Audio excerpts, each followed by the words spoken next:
Hello, my name is Sofia Rosinsky, and you're watching Stories Behind the Pictures.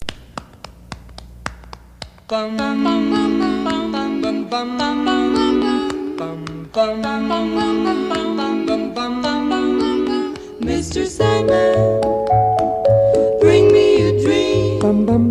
Make him the cutest that I've ever seen. Please turn on your magic beam.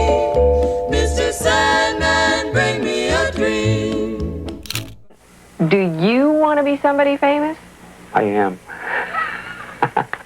I am Ron Galella, paparazzo superstar.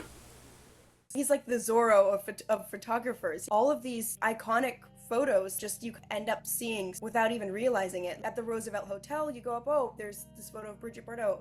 Underneath it, you see Ron Galella. He is sort of this shadowy figure that, in a good way, that you end up seeing him everywhere without even thinking about it. I love Mel Brooks and I love Anne Bancroft, so this is adorable. Yeah, I love candid shots like this. I love being able to be put into one of those moments, and I think that's what's so brilliant about his photography is that it's that element of surprise, and so it feels like you're just there getting to watch this sweet moment. I think my top favorite Mel Brooks movie is The 12 Chairs. That's with Ron Moody, Dom DeLuise, Frank Langella. That's one of our favorites of all time. It was his second film. He did it after The Producers. Alec Guinness is one of my favorite actors of all time, and this actually, what he's doing with his hand here, it kind of reminds me of my grandfather. It's just, again, I have no idea what he's going on about here. I like to get to see people focused on doing something, again, completely different. And I just think that that's an adorable shot with a hand up here like that. Alan Arkin is one of my, again, also on my top favorite actors of all time list. And I actually had an encounter with him that later actually weirdly sort of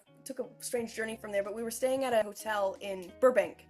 And it was very close to Warner Brothers, so a lot of the actors up there. I know a lot of Disney people are there, and anyway, I was there for some kind of press thing for this Disney show I was on, and we got to know the hotel staff pretty well, and one of them, he always, the little celebrity gossip, he was saying, well, do you know who I just saw? He's like, seconds before you came in, it was Alan Arkin. And I said, no way. I was probably like 10 or 11 at the time, and my mom had just shown my sister and I Glenn Ross the night before. So I got so excited, I was like, maybe I can write him a note and they can just, slip it under his door or something. I wrote him a little note, handwriting terrible, gave it to them and forgot about it. It was like late at night. So the next day I get up and it's 7 a.m. or something, go down to have breakfast. I was in my pajamas, was eating pancakes, I had jelly and stuff all over my face. Was in the middle of doing some kind of stupid impression or something with my mom. And suddenly this shark skin suit is just in front and it's so shiny. And I hear, now which one of you two wrote me that note? And I look up, and it's Alan Arkin. And it was so early in the morning, at least for me, who I'm used to sleeping in until 1, and I'm just staring up at this shiny man. And my mom is like, stand up. And so I stood up, and he said, no, you said you like Glengarry Glen Ross. That's a very sad movie. He says, what is it about it that you liked so much? And I said, oh, the people that did the things, people. Oh, I have to go now. And he left. But I was mortified. It didn't set in until like 10 minutes later that Alan Arkin had been there. And then I don't leave the house without wearing non-pajama clothes, make sure I don't have grape jelly on my face. I never forget that one. Later we actually ended up, my sister and I, long story, but we ended up producing two of his sons' podcasts. The Arkin brothers talk about movies, so his sons, Matthew and Anthony. And he came on the show, and I believe in this photo, is that Barbara Dana? Yes. She is Anthony's mother, and she is such a doll. We got to speak with her on the call. She's amazing. And Jose Ferrer and Burgess Meredith, again, they're also on my top favorite actors of all time list. Burgess Meredith, I think my favorite performance of his in Day of the Locust. And Jose Ferrer is just, what an amazing guy. Never crossed paths with him. However, his granddaughter, Tessa Ferrer, who is also a brilliant actor, she's actually in that anthology feature that we're making right now, and she's a producer on it.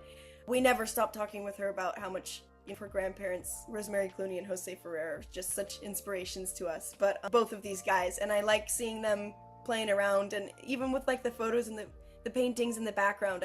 I like it. It's like they're one of those come to life. It's so cute. With letter writing, my sister and I wrote a lot of handwritten letters to different actors when we were younger. We still do, but the letter would be delivered and then they would pass away. Like the next day. To be fair, it was older. Like my sister, this happened with Nelson Mandela. Wrote him a letter and she was out, moved by you. She had learned about him in school and she was like, I want to write him.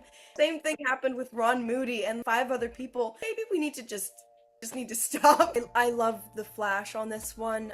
This is so cool, just seeing him in a moment of action. Ron got him. I love this smile. It feels very real and genuine, and it reminds me so much of Tessa, his granddaughter. Warmth emanating from him. Elaine May is also in this photo, and these are talk about 2 brilliant minds, Gene Wilder and Elaine May.